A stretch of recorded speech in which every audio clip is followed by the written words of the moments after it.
Hatha yoga, also known as hatha vidya, is traditionally a branch of Hinduism.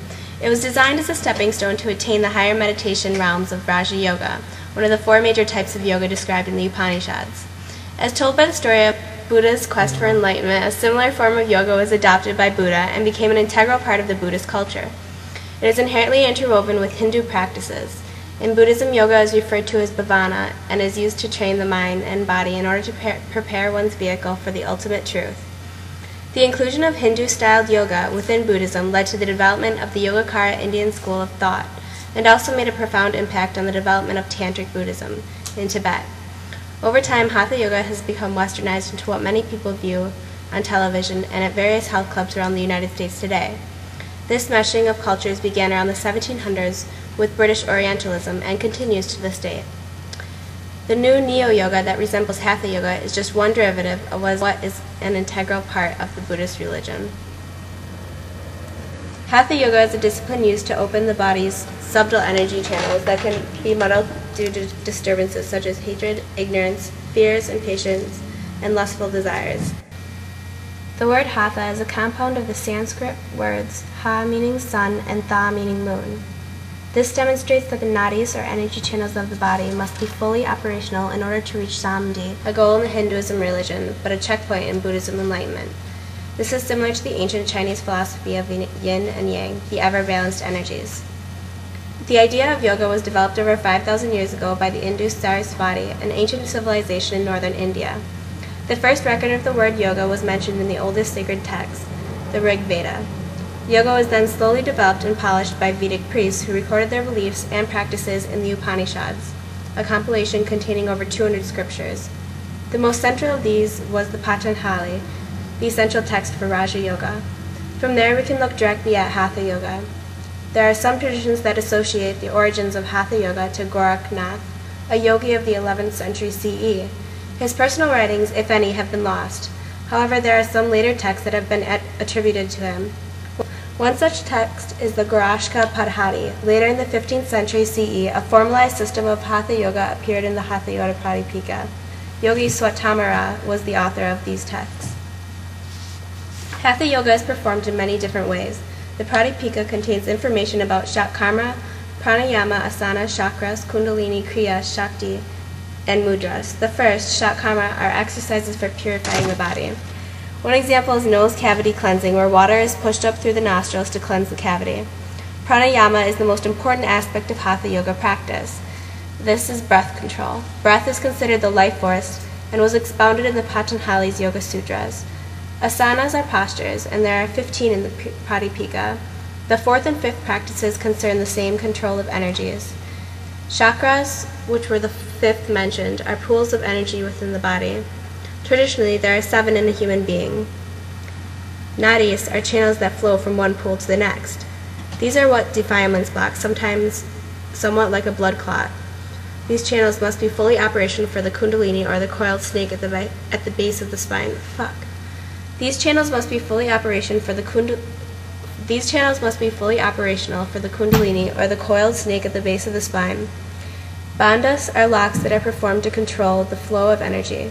Mudras are symbolic gestures made with different positioning of the hands or fingers. This is merely the physical aspect of yoga. Ashtanga yoga, which is both Raja Yoga and Hatha Yoga, is composed of 8 parts or limbs. Yama and niyama are ethical obligations that are to be carried out in one's daily life. Pratyahara is the 5th after asanas and pranayama. This is the practice of sense withdrawal. Dharana is concentration, the 7th dhyana, which is meditation. The last but final step in yoga for Hindus is samadhi, which is the experience of unity with God. The 8 limbs are viewed as 8 levels of progress, each level laying the foundation for the higher levels. As far as time is concerned, the Buddha never practiced Hatha Yoga. In fact, the Patanjali was not created until after the Buddha's death. Even so, the life story of Buddha directs attention to the fact that Buddha did perform yogic practices. From the story of the Buddha's quest for liberation, it is clear that the teachers Alara Kalma and Udaka Ramputa, his 2 hermit teachers, were masters of yoga. The spiritual attainments which he experienced under their watch for Buddhist yoga is bhavana, which essentially transcends as mental training or mental culture. It intends to purify the mind from disturbances that block the path to liberation. In Bhavana, there are two different types of yoga. The first is Samatha Bhavana, which involves the development of mental tranquility through the four yanas. This type of meditation furthers the right concentration value included in This type of meditation furthers the right concentration value included in the Noble Eightfold Path. The Buddha has stated that without both types of yoga working together, he would have not reached enlightenment. The Yogacara was a powerful school developed sometime in the 4th or 5th centuries Common Era by the Indian Mahayana Buddhists. Hatha Yoga developed concentration, therefore helping one along the Eightfold Path, until the destruction of the school in the 11th century Common Era. Hatha Yoga was taught as Tantra Yoga. Yogacara teachings were especially important to develop Tantric Buddhism, or the secret practices of Buddhism. In fact, Hatha Yoga stems from this mostly Tibetan type of Buddhism. Tantric Buddhism claims to have an accelerated path to enlightenment through Tantric techniques or Vajrayana. Similar to Hatha Yoga, these techniques are done through the physical form of the body. The use of mantras is an important tantric tool used to concentrate the mind. One mantra is of a popular Buddha depicted as a green-skinned woman. Like Hatha Yoga, there is also use of pranayama and mudras. There are also many visual aids used to map the pathway to nirvana, such as cosmic mandala diagrams. The Abhisambodhi Vairocana mandala is pictured here. This map depicts the awakening of Buddha Vairocana.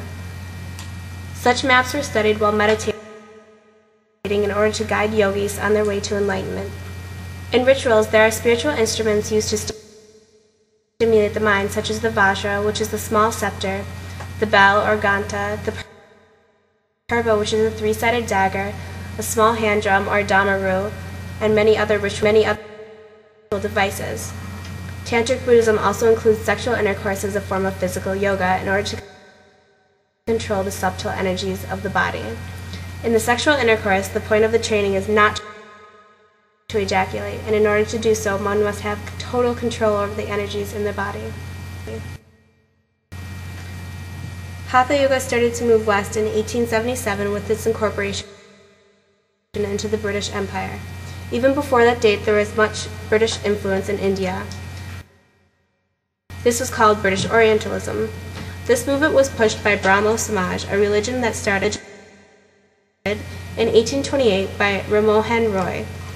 This religion was a modernized Christian outlook on the Upanishads and the Vedanta. Schisms appeared within the religion, and one community in 1876 was crucially important to the development of modern yoga. The institution was called Sadhan Kanan. It is this institution that created the universalistic forms of Neo-Vedantic religion, including the forms of westernized yoga. Most of this part of the movement was created by Keshuba Chandra Sen, who succeeded Debendranath Tagore's Samaj. American Transcendentalism had a profound effect in the movement. Henry David Thoreau was the first transcendentalist to have been recorded practicing yoga in 1849. By 1875, yoga was still considered a form of spirituality, unlike the exercise-only mindset that yoga has now. Modern yoga was formalized in 1896 by Swami Vivekananda. Within decades, schools for yoga were created and specialized. Some schools put greater stress on the cultivation of physical practices, and others greater stress on the cultivation of mental practices. The two most influential schools in Britain are Iyengar Yoga, which spread in 1954, and the British Wheel of Yoga, which was established in 1962. Popularization of yoga occurred from the 1950s to the 1970s, where many schools were formulated. Media attention is directed to the new form of exercise, and the counterculture of the 1960s led many Americans to travel to India and discover yoga. Consolidation happened between the mid-1970s to late 1980s. Consolidation was the period where schools started to formalize themselves as mature establishments. Schools delved deeply into yoga and standardized the practice of yoga. There became different applications for yoga, such as yoga for the elderly and the handicapped, and even yoga for convicts. In the late 1980s to date is the acculturation stage. In this new stage, schools are receiving awards and are recognized. The schools focus on public feedback and have a stronger tendency for specialization. Gurus are attaining a state of professionalism. Today, yoga's popularity is still growing at an alarming rate and shows no sign of depletion. This new type of yoga, however, is very unlike the yoga set out in the Upanishads and the hatha yoga